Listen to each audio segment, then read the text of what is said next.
दोस्तों, इंसानों को बदला लेने की आग न ही इंसान को चैन से मरने देती हैं और न ही चैन से जीने देती हैं।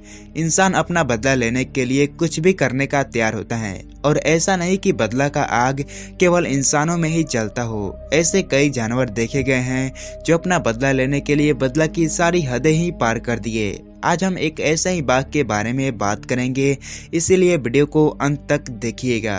दरअसल दोस्तों, यह घटना मध्य प्रदेश के बांधवगढ़ टाइगर रिजर्व का है। यहाँ पर एक कनकटी नाम के बाघिन एक लंगरी नाम के बाघिन को जान से मार देती हैं और उसे खा भी जाती हैं। फिर लंगरी बाघिन के बेटे ने अपनी मां का प्रतिशोध कनकटी बाघिन को जान से मार कर लेता है। यह घटना आपको किसी फिल्म के कहानी के जैसी लग रही होगी, लेकिन यह एक सच्ची घटना है। दरअसल यह घटना मध्य प्रदेश के बांधवगढ़ टाइगर रिजर्व का है। वैसे तो भारत के सभी टाइगर रिजर्व के मुकाबले बांधवगढ़ टाइगर रिजर्व को काफी शांत माना जाता है, लेकिन इसी शांत टाइगर रिजर्व में टाइगर्स की एक ऐसी घटना घटी जो ना ही इससे पहले घटी थी और ना ही कभी घटेगी। दोस्तों, दिसंबर 2010 बांधवगढ़ के चक्रधारा इलाके पर एक लंगरी नाम का मादा टाइगर का राज था। ये मादा टाइगर थोड़ा लंगड़ा कर चलती थी, इसीलिए इसका नाम लंगरी टाइगर रखा गया था। इस टाइगर के 2 बच्चे भी थे। इसमें से एक बच्चा मेल था और दूसरा फीमेल। और कमाल की बातें हैं कि ये टाइगर लंगड़ी होने के बावजूद भी बड़े से बड़े जानवर का बिना किसी परेशानी के शिकार कर लेती थी। ये मादा टाइगर अपने 2 बच्चे के साथ इस इलाके में आराम से जिंदगी बिता रही थी। इसी दौरान बांधवगढ़ आने वाला हर टूरिस्ट ज्यादातर इसे ही देखता था। फिर एक दिन इसके जिंदगी में एक तूफान आया, जिस तूफान का नाम था कनकटी। एक कनकटी नाम के दूसरी मादा टाइगर चक्रधारा इलाके में कदम रख चुकी थी, जो कि लंगरी टाइगर का इलाका था। एक कनकटी चक्रधारा इलाके को लंगरी से छीन लेना चाहती थी, क्योंकि इस इलाके में शिकार का कोई कमी नहीं था। चक्रधारा बांधवगढ़ का सबसे बेस्ट इलाका था और कनकटी इसी पर अपना कब्जा करना चाहती थी। अब सीधा सा मतलब था कि कभी भी किसी भी समय लंगरी और कनकटी में खूनी जंग हो सकता है। जंगल में पहली बार 2 टाइगर के बीच लड़ाई होने की संभावना काफी बढ़ गई थी और इस बात को वन विभाग के अधिकारी बहुत अच्छी तरीके से जानते थे। जब एक टाइगर दूसरे टाइगर के इलाके में घुस जाता है, तब लड़ाई होने का चांस काफी बढ़ जाता है। इसी वजह से यह दोनों मादा बाघ वन विभाग के अधिकारियों के निगरानी में रहते थे। वन विभाग के अधिकारियों के मुताबिक लंगरी और कनकटी में पहली बार लड़ाई जनवरी 2011 में हुई थी। यह लड़ाई बहुत ही खतरनाक था। इस लड़ाई में कनकटी टाइगर हार गई थी और लंगरी टाइगर जीत गई थी। कनकटी टाइगर को हारने के कारण इस इलाका को वापस छोड़कर जाना पड़ा। इसके बाद लंगरी और इसके बच्चे को लगा कि अब खतरा टल चुका है और फिर वे चक्रधारा इलाके पर आराम से जिंदगी जीने लगे। ज्यादातर टाइगर लड़ाई हारने के बाद फिर उस इलाके में नहीं जाते हैं, लेकिन ये बात कोई नहीं जानता था कि जो खतरा लंगरी टाइगर से हार कर चला गया था, वो फिर 3 महीने बाद खूंखार बनकर लौटेगा। यानी कि 3 महीने बाद कनकटी वापस चक्रधारा इलाके में लौट कर आई।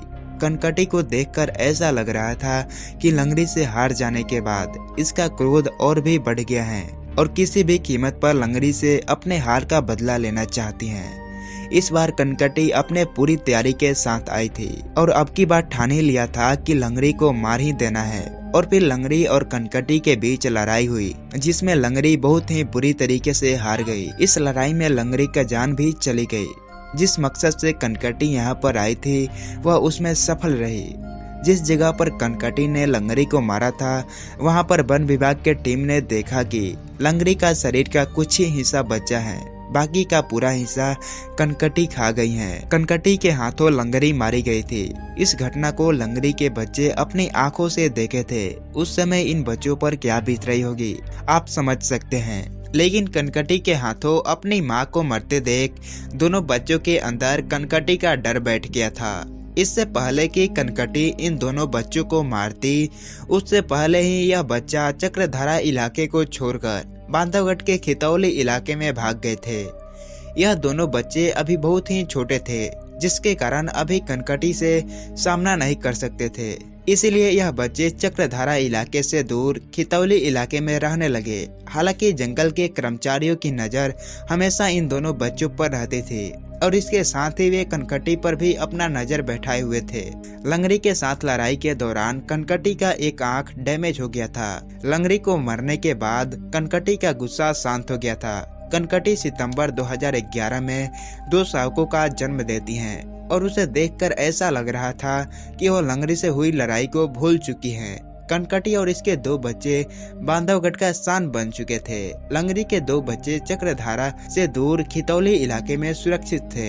यहाँ चक्रधारा इलाके में मां बनने की खुशी से कनकटी का गुस्सा शांत हो गया था। अब एक बार फिर बांधवगढ़ शांत नजर आ रहा था, लेकिन यह शांति बहुत ही कम दिनों का था। इस बीच लंगड़ी के 2 बच्चे बहुत ही बड़े और खूंखार हो गए थे। इसमें एक मेल और दूसरी फीमेल थी। लंगड़ी और कनकटी की लड़ाई को 3 साल हो चुके थे और इन 3 सालों में कनकटी पूरे बांधवगढ़ का शान बन चुकी थी। लेकिन कनकटी इस बात से अनजान थी कि बांधवगढ़ के इलाके में कोई दूसरा मेल टाइगर चक्कर लगा रहा है। यह बात कनकटी को तब मालूम चला जब उस नर टाइगर ने कनकटी के 2 बड़े शावकों को मार दिया। लेकिन कनकटी को मालूम नहीं चल पा रहा था कि उसके बच्चे को मारने वाला कातिल टाइगर कौन है। साल 2013 में फिर एक बार कनकटी ने 3 शावकों का जन्म दिया और फिर बांधवगढ़ में एक बार फिर खुशियां लहराई। लेकिन फिर साल 2014 जून के महीने में आखिरकार उस नर टाइगर ने कनकटी और उसके 3 बच्चों को मौत के घाट उतार दिया। जंगल के कर्मचारियों को कनकटी और उसके 3 बच्चों का लाश जंगल के चक्रधारा इलाके में मिली। पूरे बांधवगढ़ में हड़कंप मच गया था। पोस्टमार्टम रिपोर्ट आने के बाद कर्मचारियों का शक सच में बदल गया। कनकटी और उसके बच्चे को मारने वाला एक मेल टाइगर ही था। पर सवाल कि आखिर ये मेल टाइगर कौन था जिसने कनकटी और उसके पूरे परिवार को ही खत्म कर दिया? क्या ये मेल टाइगर कोई कातिल टाइगर था? क्या ये टाइगर चक्रधारा इलाका हड़पने के लिए सबको खत्म कर दिया था? नहीं, ये मेल टाइगर कोई और नहीं बल्कि लंगड़ी का बेटा ही था, जिसने अपनी मां का प्रतिशोध लेने के लिए कनकटी के पूरे परिवार को ही खत्म कर दिया। वन विभाग के अधिकारियों को मानना था कि वो कोई और नहीं बल्कि लंगड़ी का बेटा ही था। वही लंगड़ी जिसने कनकटी ने मारा ही नहीं बल्कि मार कर खा गई थी। यह वही लंगड़ी बाघिन का बेटा था जिसने अपनी आंखों के सामने अपनी मां का कत्ल देखा। यह वही लंगड़ी टाइगर का बेटा था जिसने अपनी मां के दूध का कर्ज चुकाने के लिए कनकटी का पूरा परिवार को ही खत्म कर दिया। वैसे आप इस जाबाज टाइगर के लिए क्या कहना चाहते हैं, आप हमें कमेंट करके जरूर बताइए। अगर वीडियो थोड़ी सी भी आपको पसंद आई हो तो वीडियो को एक लाइक और चैनल को सब्सक्राइब जरूर कर दीजिए। वीडियो को पूरा देखने के लिए आपका बहुत बहुत धन्यवाद।